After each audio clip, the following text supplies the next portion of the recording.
The wind howled low across the dry flats, carrying dust and silence in equal measure. Out behind the old trailer house, a single dead mesquite tree stood with its gnarled branches stretched stiffly toward the sky like a scarecrow that had forgotten why it was made. Bark flaking, limbs hollow. It had been dead for years, maybe longer than she had been willing to admit. June Harper stood on a metal stool that creaked beneath her weight. A spool of string lights dangled from one hand, her other clutching the tree for balance. The air was colder than usual for late December in southern Arizona. Not cold enough for snow, but cold enough to keep the birds away, to keep the ground quiet. She exhaled, breath visible. Up close, the bark felt brittle, like touching old paper. Still, she looped the lights over each limb carefully, methodically, like she was wrapping a gift that no one would ever open. A strand blinked, then another. Tiny bulbs flickered to life, yellow and dull against the pale afternoon. She stepped back, arms folded, face unreadable. It looked ridiculous. A lit-up skeleton of a tree standing in dry earth surrounded by nothing but rocks and memories. But she didn't laugh. She never laughed at her own sadness. "It's still got shape," she said aloud, mostly to herself. Her voice was hoarse from disuse. Back inside, the space was clean but tired. Nothing had moved much in the past year, maybe 2. The clock above the sink had stopped ticking. The calendar still read last March, but the windows were clean and the wooden floor swept daily. June kept what she could in order, even if everything else had stopped changing. She poured a cup of coffee half full, black, no sugar, and leaned against the sink. From the kitchen window, she could still see the dead tree glowing like some ruddy beacon. Last Christmas, she'd skipped the lights. Couldn't bring herself to pretend. This year, something in her had twitched, an impulse she didn't question, only obeyed. Maybe just to see if the lights still worked, or maybe because something in her was tired of the dark, even if only a little. Outside, the wind picked up again, brushing dust across the gravel driveway. She caught herself looking at the road, empty as always. It ran flat and straight out into the scrubland. Few ever came this way. The last person who knocked had been selling solar panels. Before that, a teenage girl with a flat tire and a scared look. June had helped her, of course. She wasn't cold, just closed. She looked at the stove, still warm from lunch. A dented pot of leftover stew sat on the burner untouched. She sipped the coffee slowly. Her hands, knotted and rough from years of woodwork, still trembled now and then. Old injuries, older grief. When the knock came, it wasn't loud. Just 3 quick raps, polite but sharp, on the back door, not the front.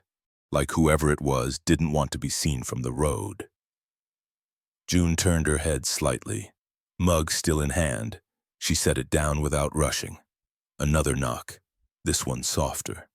She walked slowly to the door, boots brushing the old floorboards with quiet rhythm. She didn't reach for the handle. Instead, she pulled back the curtain a half-inch and peeked out. There was a man standing in the dusk, holding something bundled against his chest. A child too small to be anything else. Both of them layered in clothes not made for cold. The man didn't look up at the window. He just rocked slightly, trying to shield the boy from the wind. June let the curtain fall back into place. She didn't open the door, not yet, not tonight, not again. Instead, she reached over and flipped on the porch light, the same one she always turned on when it got too quiet. The glow spilled across the cracked step and out toward the gravel. The man noticed. He looked up, met the light with a tired, grateful gaze. June stood still. The lights on the dead tree blinked steadily behind them, casting faint reflections on the window glass. Just stood there under the dim porch light, his boots dusted with red clay, his breath clouding in the cold. The boy in his arms was wrapped in a faded blue blanket, head pressed to the man's chest, motionless except for a soft cough. June didn't unlock the door, not yet. She opened the inner door just enough to speak through the screen. "You're lost," she said. Flat, no warmth, no question. The man nodded barely. Truck broke down 5 miles back, tried walking. Didn't expect the temperature to drop like this. She looked him over. Thin jacket, split knuckles. A heavy weariness that didn't seem new. Then her eyes dropped to the boy. How old? 7, he said. His name's Jamie. He's got a fever. His voice caught, but he swallowed it. We just need a place to rest. One night. I'll fix the truck at first light. We'll be gone before you miss your quiet. June didn't answer. She stared at the boy again. His cheeks were flushed. Damp curls stuck to his forehead. One sock was missing. The kind of detail only a mother would notice. You don't look like you're from here, she said. I'm not. Where you headed? West. Trying to get to Fresno. She exhaled slowly, the screen door still between them. You could be anyone. I could, he said, but I'm just a dad with a sick kid and nowhere else to go. The wind moaned past the porch like something ancient. She hated this part, the moment when the world forced you to remember you were human. She opened the screen door 3 inches. Leave your shoes outside, you smell like road dust. He nodded, said nothing more. As he crouched to untie his boots, she stepped back. Her living room was small, bare wood floor, one old couch, a pellet stove flickering in the corner. She pointed toward it. Set him down there, but don't touch anything else. He didn't argue, crossed the room gently like he'd been here before in another life. Jamie stirred as his father laid him on the couch. The boy's eyes opened for half a second, unfocused, then closed again. A dry cough rattled in his chest. June stood near the doorway, arms folded, still not sure if she'd made a mistake. What's your name? She asked. Marcus. She nodded once, didn't offer hers. Anything contagious? No. Doctor said it's just a cold, but the cold out there, it made it worse. She went to the linen closet, grabbed an extra quilt, the patchwork one she never used, stitched years ago by a neighbor long dead. She hesitated, then tossed it his way. Marcus caught it. Thank you. That's not gratitude. That's insurance. I'm not dragging your kid's frozen body out in the morning. He managed a short, tired smile. Understood. She moved into the kitchen, filled a kettle, set it on the burner. Her hands were steady, but her chest felt strange. Like a house she thought abandoned now had footsteps again. Behind her, Marcus rubbed the boy's back, murmuring something too soft to catch. Not prayers, not plans, just the quiet language of fathers who are afraid to lose. When the kettle whistled, she poured 2 mugs, handed one to him. Steeped too long, she said. It's perfect. She didn't sit. Instead, she leaned against the wall, watching him sip. His eyes scanned the room, not nosy, just alert. You always pick doors like this? She asked. This was the only one with a light on. Outside, the wind picked up again. Inside, the light above the dead tree blinked softly through the window. Marcus noticed it, tilted his head slightly. You decorate every year? He asked. No. He didn't press. The boy coughed again, and June finally moved, crossed the room, reached for a small bottle of menthol rub from a cabinet drawer. She handed it over without a word. Marcus took it like it meant more than medicine. You'll stay on that couch, she said. I don't have a spare bed. I've slept worse places. I'm sure you have. For a moment they both stood still. Nothing moved but the steam rising from their mugs and the weak rise and fall of the boy's chest. June turned away first. She wasn't ready to be kind, not yet. But she had opened the door. The house settled into silence. Outside, the wind had calmed, but the cold pressed harder, leaking through the walls, creeping into the corners like something alive. The pellet stove hissed and crackled, the only real sound in the room. Jamie lay curled on the couch under the quilt. His cheeks were still flushed, lips dry. Every now and then, he let out a small whimper or turned his head restlessly. June had left a bowl of water and a clean cloth on the side table. She didn't say anything about it. Marcus sat on the floor beside the couch, his back against the armrest, one knee up, arms wrapped loosely, not quite relaxed, not quite alert, just present. Every time Jamie coughed, Marcus shifted closer, adjusted the blanket, or whispered something under his breath. June remained near the kitchen, leaning against the edge of the counter, arms crossed. They didn't speak. It wasn't tension, not exactly, just space.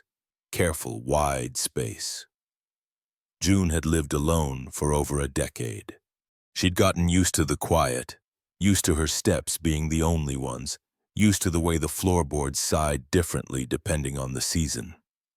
Now there was another breath in the house. Two, in fact. And the air moved differently because of it. Marcus didn't look around, didn't ask questions. He didn't try to make small talk, which June appreciated. She wasn't built for idle words anymore. Instead, she observed him. The way his hand stayed lightly on Jamie's back, even when the boy fell into deeper sleep. The way he scanned the room with his eyes, not to pry, but to protect. Like he was storing exits and calculating risk. His boots were still outside. His coat hung by the door, still damp with desert cold. June had given him a flannel shirt from an old box in the closet. It fit him badly, sleeves short, but he hadn't complained. She'd offered soup. He'd declined, said Jamie needed it more. When she handed him a second cup of weak tea, he took it without thanks, but not out of rudeness. More like exhaustion had made him forget formality. Jamie stirred. Marcus straightened. "Shh, I'm right here," he whispered. The boy reached out blindly, grabbing for his father's shirt. Marcus took his hand and held it. "You get used to that kind of thing," June said quietly. Marcus didn't look up. "Yeah." Silence again. She didn't ask where the boy's mother was. He didn't ask why June had spare children's medicine in a drawer. Instead, she walked over, dropped a thin pillow beside him. "Floor gets hard?" "Thank you," he said, softer this time. She returned to the kitchen but stayed within sight. The fire popped. A loose ember inside the stove flared, then dimmed. Jamie let out a sigh and rolled toward the wall. Marcus finally leaned back, resting his head against the couch. He blinked slowly, eyes bloodshot, not from crying, just from lack of sleep. "You from the city?" June asked. She didn't know why. "Used to be." She waited for more. None came. "What happened to your truck?" "Transmission died, then the battery." She nodded once. That was enough. Outside, the wind picked up again. A loose piece of tin on the roof flapped once, then stopped. Marcus closed his eyes. June poured herself another cup of tea. No cream, no sugar. "You don't have to stay up all night," she said after a while. He shook his head. "If he wakes and I'm not there, he panics." June said nothing more. She turned off the overhead light, leaving only the warm glow from the stove. She walked down the short hallway to her room and paused at the door. The silence behind her wasn't empty. It was full of weight. Not sadness exactly, something heavier, but steadier. She looked over her shoulder one last time. Marcus was still there, sitting cross-legged now, eyes open, watching the fire, holding his son's hand. She nodded to herself barely, then closed the door behind her. The workshop door hadn't been opened in months. Dust had settled on the windowsill, and the faint smell of dried pine still lingered in the air like a memory that refused to fade. June stepped in, flashlight in hand. She didn't turn on the overhead bulb, just let the beam guide her through the clutter. Half-finished stools, a cracked toolbox, scraps of sandpaper curling at the edges. Everything exactly where she'd left it the last time she tried to care. In her other hand, she held the music box. It was small. The paint chipped at the corners, the wind-up key slightly bent. The bottom bore the faint smudge of a sticker that had long since worn away some cartoon animal once loved by a little boy. She didn't ask why the child had left it on the table. She just took it, set it down on the workbench, exhaled once, then went to work. Her fingers knew the screws, knew the fragile click of the inner coil, the tightness of stripped brass, the give of softened glue. She worked without rush, without fuss. Precision lived in her bones long after the need for it had faded. She remembered the last time she'd fixed something like this. It had been for a girl with curls like wild vines and eyes too big for her face. The girl had danced when the melody played. June couldn't remember the song, only the joy. The song was gone now, or maybe just buried. She kept working. The hinge was warped. The gears inside were clogged with dust. The cylinder had shifted slightly off track. She adjusted it, barely a millimeter, just enough. Then she wound the key, one full turn, nothing more, and waited. The first note was sharp, unsteady, but then it smoothed. A lullaby. Soft, hesitant, like something remembered rather than sung. It filled the space gently, no crescendo, no drama, just a tune meant for rocking chairs and blankets and safe, sleepy things. June stopped moving. The light beam rested on the workbench, but her eyes weren't on it anymore. She looked through it, past it, into somewhere years away. She didn't cry. June had passed that stage a long time ago, but her shoulders lowered, her jaw unclenched.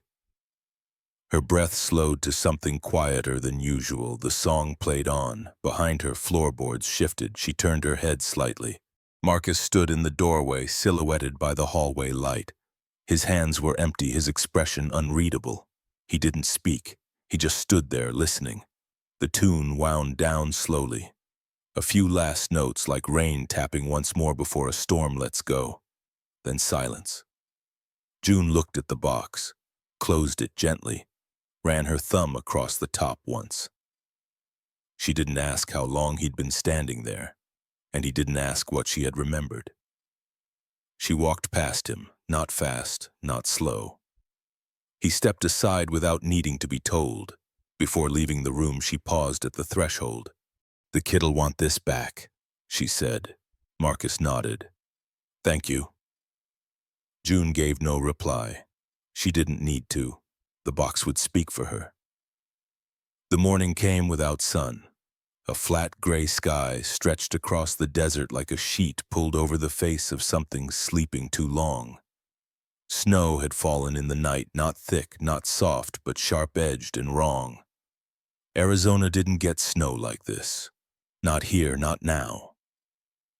June stood at the edge of her porch, wrapped in an old coat, coffee steaming in her hand. The land stretched silent around her, dusted in white that looked more like ash than winter. She hated snow. It made the familiar strange, blurred the outlines, covered things that needed to be seen, a soft sound behind her. Marcus. He stepped out in borrowed boots, too big for him, sleeves rolled up, rubbing sleep from his eyes. "The truck's buried," he said quietly. June didn't look at him. "County won't plow this road, not till the highway's clear, could be days." He nodded once. No complaint, just fact. Jamie was still asleep on the couch, fever lower but not gone. The music box sat beside him, closed now, but repaired. They hadn't spoken about it, they didn't need to. A loud drip startled them both. Water falling in the kitchen behind them. Marcus stepped inside, followed the sound. June followed a moment later. A leak, right above the pantry shelf. A slow, rhythmic tap into a mixing bowl she'd left out by habit. She cursed softly under her breath. The roof had always been a little unsteady, but this was new. Marcus looked up, judging the angle. "I can patch it," he said. "I didn't ask." "I didn't say you did." She met his eyes, but only for a second. Then she reached under the sink, pulled out an old plastic tote of tools, dropped it at his feet. "Don't fall through," she muttered. Marcus smiled barely, but said nothing. 15 minutes later, he was on the roof. June watched from the window. His movements were steady, cautious. He didn't waste effort, didn't mutter or dramatize, just worked. like someone who'd fixed more than he'd built. Snow had turned to sleet. Thin lines of cold rain sliced sideways in the wind. Marcus didn't seem to notice.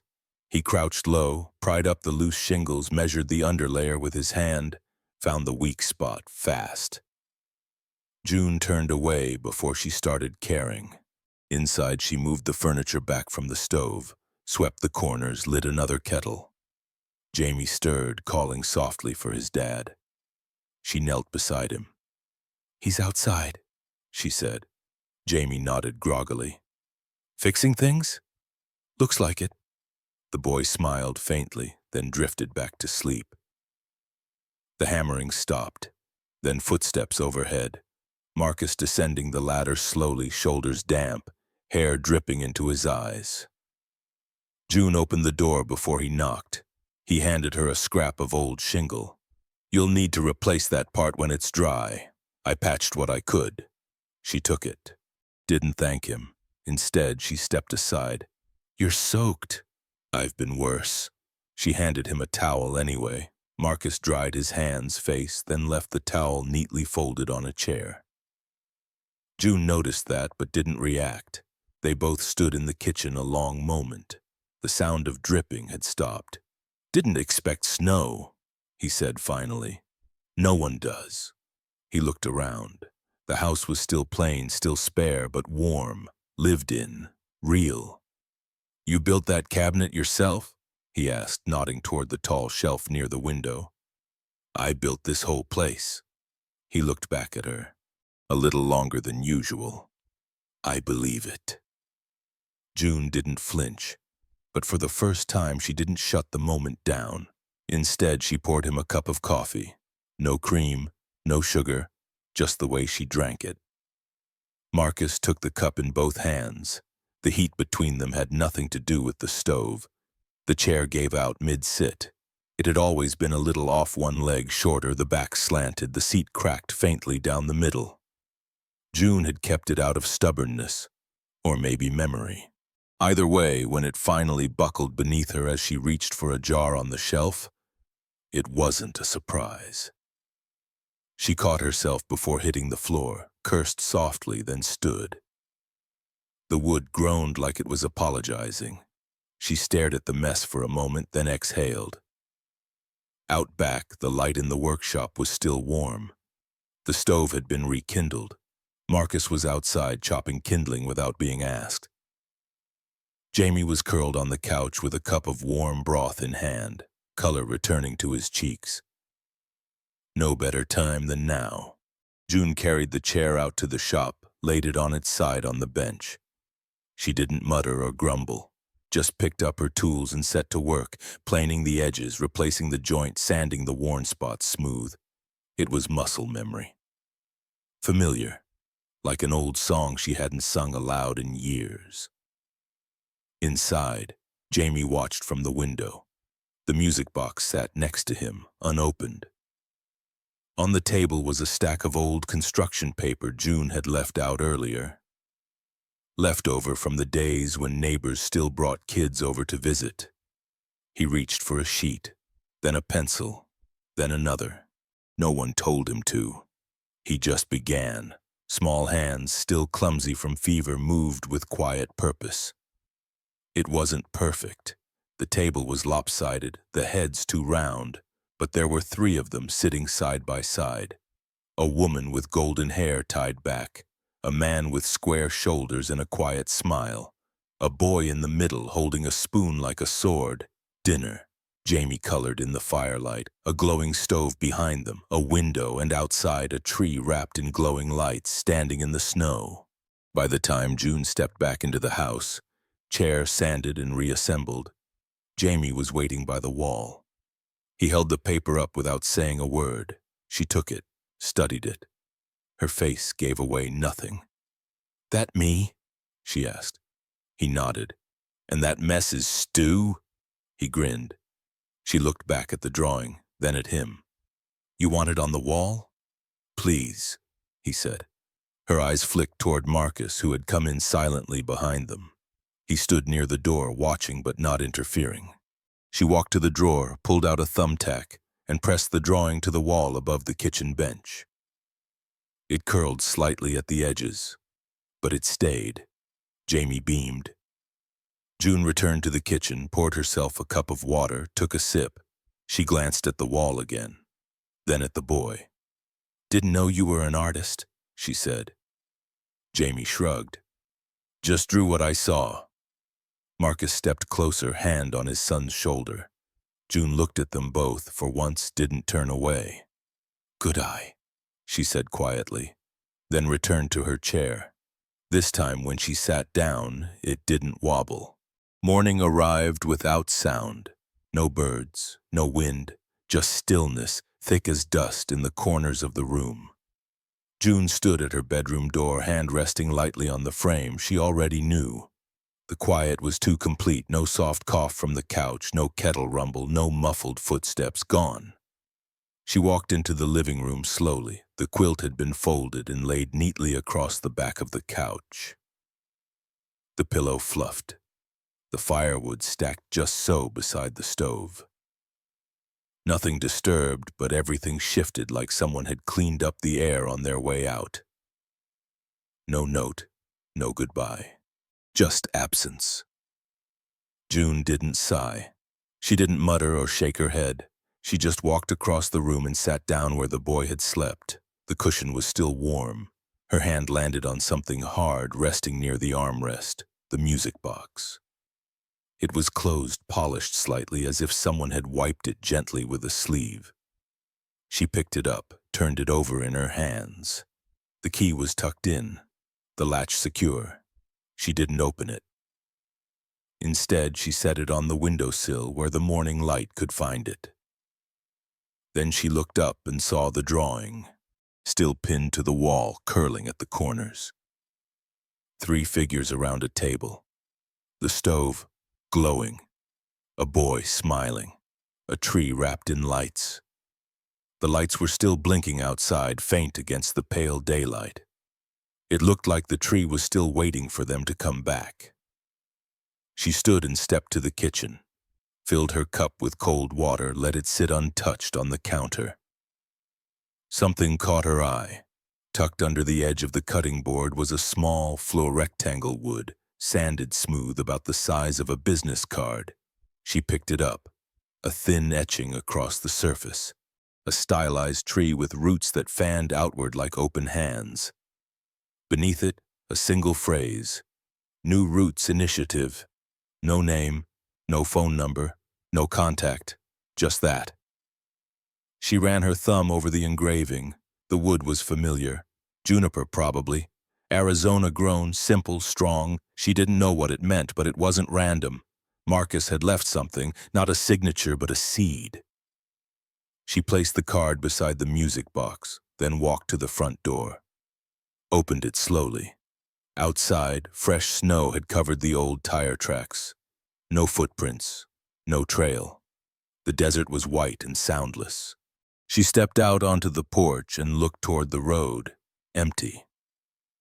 Part of her had expected that, but another part had expected more. She went back inside, sat at the table and stared at the drawing. The fire had gone low. She let it stay that way. The notice went up on the bulletin board outside the post office, typed cleanly, laminated against weather. Community Crafts Workshop, opening soon, funded by the New Roots Initiative. Applications open for instructor and assistant roles. Inquire within. June read it twice, then a third time. She was only there to check her mailbox. Most days it was empty. Today there was a single envelope with no return address. Inside, a letter. Thick paper, no nonsense. Ms. Harper, we are pleased to invite you to apply as lead instructor for a new community program aimed at revitalizing traditional craft skills and rural self-sufficiency. Your name was recommended by a source we trust. If interested, please visit the town center by Friday. Orientation begins next week. Sincerely, New Roots Initiative, Regional Office. She folded the letter once, slid it back into the envelope and placed it in her coat pocket. Didn't speak a word all the way home. That evening, She sat in her chair, rebuilt, steady, and looked across the room at the music box, still unopened, still resting on the sill. The small wooden card leaned beside it like it had always belonged there. She hadn't mentioned the name to anyone, hadn't told a soul about the man and the boy who spent 2 nights under her roof. But now the name had followed her. New roots. A few years ago, she might have ignored it, tossed the letter, pretended she hadn't seen the posting. But something about the way it was worded. Your name was recommended by a source we trust, made her stop. It wasn't obligation she felt, it was curiosity. The next morning, she walked the 3 blocks to the town center. Her boots left sharp prints in the slush. She didn't expect much, maybe a brochure and a clipboard. What she found was a room already in motion, a dozen folding chairs, tables with donated tools, young volunteers sorting supplies, boxes of unused sandpaper. Half-assembled birdhouses. She could smell cedar shavings and linseed oil. A woman in a tan cardigan greeted her, middle-aged, cheerful in a tired way. "You must be Ms. Harper. We were hoping you'd come." June raised an eyebrow. "Why?" The woman smiled. "Because you're the only one in town who still knows how to dovetail joints without a power saw." She didn't laugh, but she didn't walk out either. They gave her a schedule. Tuesdays and Thursdays, kids and teenagers in the afternoon, adults on Saturdays. Pay was modest but consistent. The job came with access to a full workroom and a small budget for materials. They offered her a key. She didn't take it. Not yet. But she didn't say no. That night she sat again in her living room. The fire was low. The drawing on the wall was still there. June reached for the music box, opened it slowly. The tune played softer now, familiar, not haunting anymore. She let it finish, then closed the lid and whispered, "All right, 1 class." The first class was quiet, not in a bad way, just the kind of quiet that came from unfamiliar tools and too much attention. The kids sat stiffly on folding chairs, fingers twitching over blocks of soft wood, unsure whether they were allowed to make mistakes. June stood at the front, apron on, sleeves rolled, eyes moving like a slow pendulum from one student to the next. She didn't talk much. Just showed them how to sand with the grain, how to measure twice, how to listen to the sound a chisel makes when it's biting too deep. The kids didn't laugh or fidget. Not yet. But they watched her hands like they were waiting for something to break the spell. And then it came. From a boy with large ears and freckles across his nose. He had been struggling to line up the hinge on a small jewelry bar. June had knelt beside him, adjusting the clamp, when he said it. "My cousin has one of these. His plays music, though." She paused. "What kind of music?" "I don't know," he said.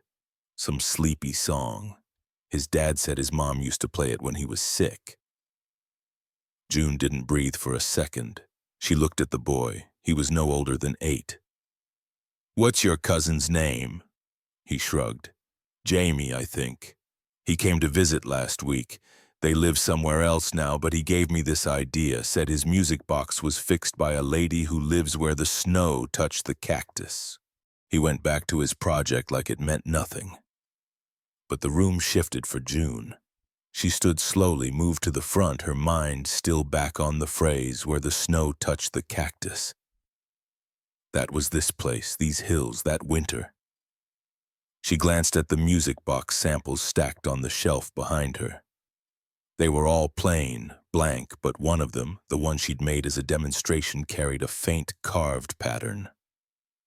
Not intentional, just a habit of her hand, the same shape she'd added to the one Jamie left behind. That boy hadn't made it up. He was repeating something he'd been told, which meant Marcus had talked about her, which meant they remembered. She gripped the edge of the table to steady herself. Not from emotion, not exactly. but from the sudden realization that what she thought was a closed loop might have just been the beginning of a longer circle. One of the students dropped a pencil. It rolled to her feet. She picked it up and handed it back without speaking. The rest of the class passed in a blur. They sanded. They glued. They learned how to set a hinge straight. But June wasn't all the way in the room anymore. When the hour ended, she dismissed them with a nod, not a smile. They left one by one, awkward and proud, wooden boxes in hand. The freckled boy was the last to go. He stopped in the doorway. "Your class is cool," he said, "even if you don't talk much." Then he ran off. June looked down at the bench. Her hands were still stained with cedar dust, the same hands that had held a fevered boy's cup, adjusted a stranger's blanket, wound a broken key. She walked over to the shelf, pulled down the unfinished box she'd made, opened it. No mechanism, just hollow space. But she could almost hear the music again. The second class ran smoother than the first. The kids loosened. Jokes landed. Someone brought cookies. A girl asked to carve her initials into her box lid, and June didn't say no. The room smelled of sawdust and sugar. She should have felt good. Maybe she did. But the undercurrent hadn't left. The boy's voice from 2 days ago still played in her mind like a record looping softly under the noise. Fixed by a lady who lives where the snow touched the cactus. June had repeated the phrase silently to herself while sanding a corner joint. It was too specific, too pointed. It had come from somewhere real. She just didn't know what to do with it. Until he walked in. No sound announced him. No knock. The front door creaked open and she looked up instinctively, half expecting a late student. It wasn't. Marcus stood in the threshold, still. No jacket. Just a dark button-up rolled to the elbows, hands at his sides. He looked the same, but different. The room quieted. Even the kids sensed something shift. A few turned, curious. One boy whispered, "Is that your husband?" She ignored it. Marcus said nothing, didn't wave, didn't step closer. Just looked at her. His eyes searched hers like they were reading a map only he could see. June didn't speak either. She nodded once, and that was enough. He stayed for the rest of the class off to the side, leaning against the wall. He didn't interrupt, didn't hover, just watched. Like he had at the workshop doorway months ago, like he was waiting for her to decide if he still belonged in the room. The students built jewelry boxes that day, some crooked, some neat, all full of effort. Marcus helped one boy clamp a warped panel. His hands moved carefully, but he didn't direct, just assisted. June watched him when he wasn't looking, and when their eyes did meet, neither turned away. After class, she dismissed the students as usual. They filtered out in 2s and 3s. No one lingered, not even the freckled boy. Marcus waited until the last one left. Then he stepped forward. Still no words. June folded a rag and wiped her hands clean. The silence between them wasn't cold. It had weight, but not distance. She could hear his breath, could see that he hadn't slept much, could see that he had chosen this moment with care. "I heard the music box," he said finally, voice low, worn. June didn't move. "I wasn't sure if I should come." "You did," he nodded. "Jamie talks about you, more than I expected." June raised an eyebrow. "That a good thing?" Marcus gave the smallest smile. "Depends who's listening." She set the rag down. "Why now?" He shrugged slightly. "Because the road stopped feeling temporary." A long pause. Outside, wind kicked up across the dirt lot. Someone's tire squealed faintly on the road in the distance. The world beyond the walls kept moving. Inside, 2 people stood still. Marcus took a step closer. "I didn't leave because I wanted to," he said. "I left because I didn't think I should stay." June didn't flinch. "I don't expect anything," he added. "Just wanted to see if the door was still open." June reached behind her and untied the workshop apron, folded it carefully, set it on the bench. Then she looked him in the eye. "It never locked," she said.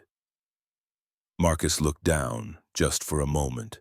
When he looked back up, there was something behind his eyes. Not relief exactly, not joy, just something deep and settled. A man remembering what it felt like to be allowed in. He didn't move to touch her. She didn't offer it, but they stood there, two people who had both left something behind, and maybe, just maybe, were brave enough to return to it.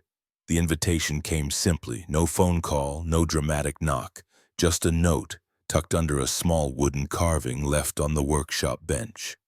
"Dinner, 6 o'clock, nothing fancy, no strings." No signature, but the handwriting was familiar. June considered throwing it away. She didn't. At 5:58, she stood in front of the mirror above her sink, brushing sawdust from her shirt. She didn't change, just wiped her hands clean, tied her hair back, and grabbed her coat. The walk to his place was short, 2 blocks and one left turn. A rental house with peeling paint and a porch light flickering slightly above the door. She knocked once. Marcus answered immediately. He stepped back without a word, letting her in. The inside was warmer than she expected. Lived in. A small table set with 2 mismatched plates, a pan of baked chicken and something green steaming on the stove. Nothing showy, just effort. June took it in, slow. On the table, centered between the plates, was the music box. She said nothing, but he caught her glance. "He asked for it," Marcus said, nodding toward the back room. "Jamie wanted it close tonight, said it made things feel real." June didn't smile, but something in her face softened. They sat. The food was good, not great, but seasoned, balanced. They ate mostly in silence. Occasionally, Marcus offered something light. "I didn't burn the rice this time." Or, "He says your class is the only place that doesn't feel like school." And June responded with a nod, a word, a glance. It was enough. Halfway through the meal, Jamie padded out in socked feet, hair messy, holding a pencil and a folded paper. He didn't say anything, just walked to the table, slid the paper between them, and went back to his room. Marcus opened it, unfolded slowly. Inside, a new drawing. 3 chairs, same table, same stove. The music box in the center, open, with musical notes floating up and curling like steam. Marcus handed it to June. She took it, examined it, then folded it again with care and tucked it in her coat pocket. "Wasn't sure if you'd come," Marcus said once the quiet settled again. "I wasn't either." "Why did you?" June sipped water, set the glass down gently. "Because I remembered how quiet it was when you left." Marcus leaned back slightly, exhaled, not from surprise but from recognition. The music box remained unopened, neither reached for it, but it sat between them like something more than memory. A symbol that didn't need explaining. After the meal, Marcus cleared the plates without asking. June stood, walked to the window, looked out at the evening sky. No snow this time, just the slow fall of dusk. When she turned back, Marcus was leaning against the kitchen counter, drying his hands. "Still not fancy," he said. "Still good." She reached for her coat. "I'll walk you back," he offered. "No need." She paused at the door. The music box still sat on the table, still closed. "You ever wind it?" she asked. Marcus looked over. "Not lately." She nodded once, then stepped out into the cool night. He didn't follow, but he watched until the porch light dimmed behind her. The rain came in slow that night. No thunder, no storm, just a soft tapping on the windows like fingers too gentle to wake anyone. June returned to the workshop late. She didn't turn on the overheads, only the small lamp in the corner, the one with the yellow shade that made everything look older than it was. She sat at her workbench, turning over a strip of brass in her palm. No projects due, no deadlines, just hands too restless to be still. The knock was soft. She didn't answer at first, just listened. Another knock, 3 beats, pause, one more. She opened the door. Marcus stood under the porch light, his collar damp, a paper bag in one hand. "I brought tea," he said. She stepped aside. Inside, she didn't ask questions, just boiled water, pulled down 2 chipped mugs, and handed him one. They sat across from each other, him on the low stool, her still at the bench. The music box sat nearby, closed, a quiet witness between them. Marcus held the cup without drinking. "She hated the cold," he said. June looked up. "My wife, Eliza, wouldn't even go near the fridge without socks on." He smiled, but it didn't hold. She was loud in the best way. You'd hear her laughing before she entered a room. She used to sing while brushing her teeth. June didn't interrupt. "She made the music box," Marcus continued. "Not this one, but the first, designed it for her sister's wedding. Said she wanted to give something that would last longer than a gift card." He ran a finger along the rim of the mug. "She carved flowers on the lid. I helped sand the edges badly. She tuned the cylinder by ear, didn't read music, but knew how something should feel." He looked toward the box on the shelf.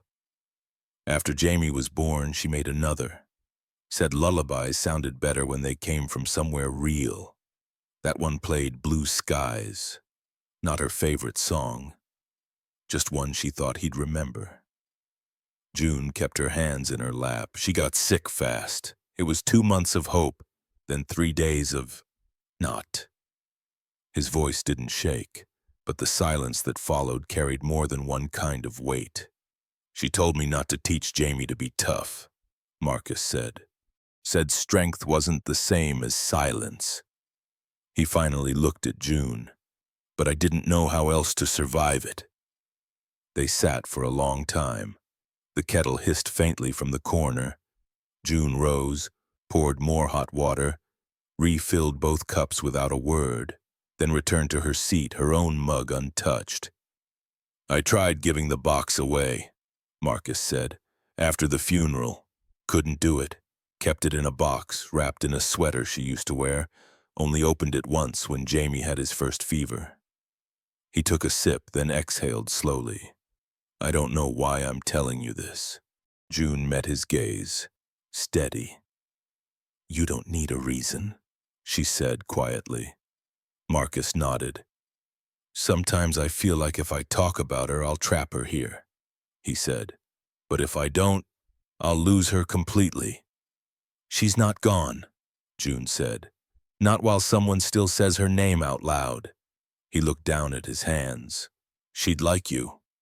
June didn't answer, but something in her face flickered in acknowledgement, not pride. The rain picked up slightly, brushing against the roof like someone sweeping with a soft broom. Neither of them moved. When Marcus finally stood, he didn't reach for the door right away. "She asked me once what I'd do if I lost her," he said. "I told her I'd build something, anything, just to feel like my hands could still make meaning." He looked around the room at the tools, the shavings, the brass gears. "You've built something too." June set her mug down. Then, without a word, she reached over and opened the music box. It began to play, slow and imperfect. They both listened. And in the quiet hum between each note, neither tried to fill the silence. The sign hadn't changed. Same carved lettering, sanded edges dulled from years of wind and neglect. But this time, when June pushed the door open, it didn't groan with reluctance. It opened like it remembered how. She had cleaned the place slowly, one corner at a time. Scrubbed out old oil stains, polished rusted clamps until they gleamed dull silver. Repaired a cracked window, replaced the torn seat cushions. It didn't need to be perfect, it just had to be ready. The flyers had gone up last week, handwritten, no website, just a phone number, a time, and one sentence. Learn to shape wood, no experience needed. She expected maybe 1 or 2 to show. 5 came. A teenage girl with more eyeliner than patience, an older man who used to be a miner, a retired nurse, a shy boy whose mother dropped him off without saying a word, and a woman about June's age, silent and steady, who never removed her gloves. June didn't give a speech. She just pointed them toward benches, handed them sandpaper, and said, "Feel the grain." They looked at her like she was joking. She wasn't. Wood didn't need to be controlled first. It needed to be listened to. By the end of the hour, they'd stopped talking. He sanded it smooth with the edge of his glove, placed it neatly by the pile, and walked off. She said nothing. Another morning, she found a tin of screws she'd run out of, sitting quietly beside the lathe. The week after that, someone had replaced the cracked handle on her carving chisel. Quiet gifts, silent repairs. He never knocked. But the porch creaked differently when he passed, and the lights dimmed more slowly on the nights he stayed longer. June never asked why he came. Maybe she already knew. They spoke, now and then, short sentences, functional. "Stove needs refueling. I fixed the loose shelf. Class starts at 10 tomorrow." But no stories, no questions, no promises. Once their hands brushed at the lumber stack, both pulling for the same beam, just that, fingers touched wood at the same time. No more. But June pulled back slower than usual. The 5th Thursday, the boy Jamie came with him. He didn't run around, just walked beside his dad, carrying a small folding chair. Set it up near the back and drew for an hour while the adults carved. June glanced up once, saw him sketching the same old workbench. When she brought him a mug of cocoa, he handed her the drawing. The workshop again. But now there were more people. Each person was carving something different. A bird, a bowl, a star. In the corner, shaded carefully, stood a figure at the fence line tall, quiet, watching. It didn't need a name. June didn't fold the paper this time. She pinned it to the far wall next to the old blueprint of her grandmother's first furniture piece. That night, she stayed late to clean. Found Marcus's coat still on the porch bench. Picked it up, fingered the frayed cuff. Inside one pocket, a tiny wooden star. Unfinished. She placed it on her desk, left the porch light on longer than usual. The next morning, the star was gone, but the coat was folded neatly across the bench. The town's community center wasn't grand. It used to be an old train depot, abandoned, drafty, held together with rust and ivy. But now the windows gleamed. The roof no longer leaked. Inside, light spilled onto clean floors and shelves full of tools and books. On the walls hung hand-carved signs. One read, "New roots grow forward together." The ribbon cutting had drawn a modest crowd. Locals, students from the woodshop, a couple of reporters from the nearby city, no fanfare, just people. June stood in the back, half behind a pillar. She hadn't planned on attending, but Jamie had handed her a folded card that morning. Inside, drawn in blue pencil, was the new building.